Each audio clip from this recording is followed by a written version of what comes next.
What's up, guys? Swift here. The Bears have hired a new defensive analyst. I spent the last day researching him and digging up as much information as I could find. Today we are getting to know our new senior defensive analyst, Phil Snow. Also, Justin Fields has been downgraded to doubtful for this weekend's game.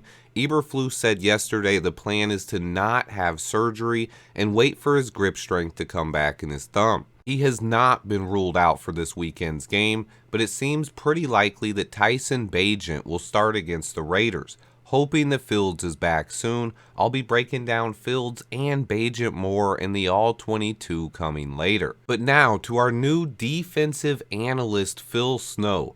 Who is he, and what will he be doing with the Chicago Bears? First up, let's talk about what he's going to be doing for us. He's going to be working from Hallis Hall and studying our upcoming opponents. He will not be attending games, but instead helping prepare Eberflus for upcoming offenses by studying them in depth ahead of time. This is still going to be Matt Eberflus's defense. He will be calling the plays and running the defense on Sundays. Snow will just be here to help with future opponents. Now that I got that out of the way, who is Phil Snow? What kind of defense does he run? Where has he worked? And how much success has he had?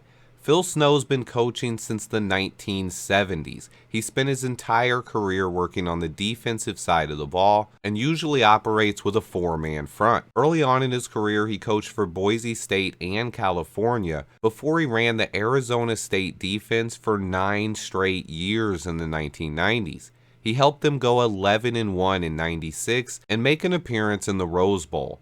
After that, he was a defensive coordinator at UCLA for 2 years before becoming the Lions linebackers coach in the NFL. He was the LB coach for the Lions the year they went 0-16. After that, he coached at Eastern Michigan, Temple, and Baylor. He joined forces with Matt Rule at Temple, and they won 26 games in 3 seasons and had 2 bowl appearances. Matt Rule would then become the head coach at Baylor. Snow followed him there and ran the defense again. They finished a 3-year stint at Baylor with the nation's top 10 defense and 11 wins and finished with an AP top 10 ranking. Matt Rule then got hired as the head coach of the Carolina Panthers, and Snow again followed him there to run the defense. In 3 years in Carolina, the team won 17 games, but Phil Snow's defense looked really good at times and usually kept the team in games. It's hard to judge the Panthers' offense much considering the QB carousel they had going on. They had Teddy Bridgewater, PJ Walker, Sam Darnold, Baker Mayfield, and more all get additions as the starting quarterback in the last 3 years. It's one of the main reasons why the Panthers traded up to number 1 overall this year, is they lacked any kind of continuity on offense. Overall, Snow's defense is ranked 18th, 2nd, and 19th in the NFL in total yards allowed. So far this year, after firing Snow last season, the Panthers' defense now ranks 31st in total yards, so losing Snow has definitely hurt the team's defense early on. The biggest thing, though, is that in 2021, he coached the second best defense in the entire NFL in terms of total yardage allowed. That team still only won 5 games, but it's hard to blame Phil Snow and that defense. He had them playing really good football, better than they're playing now for sure.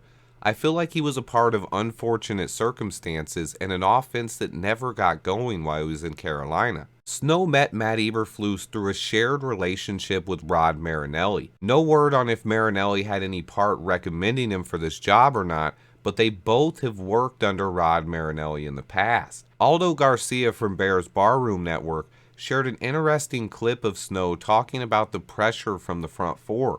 He views things in a similar way that Matt Eberflus does. He said getting pressure from the interior of the defensive line and pushing the pocket is just as important as having success on the edge. He shares some philosophies with Matt Eberflus, but he's also a guy that likes to put pressure on opposing quarterbacks.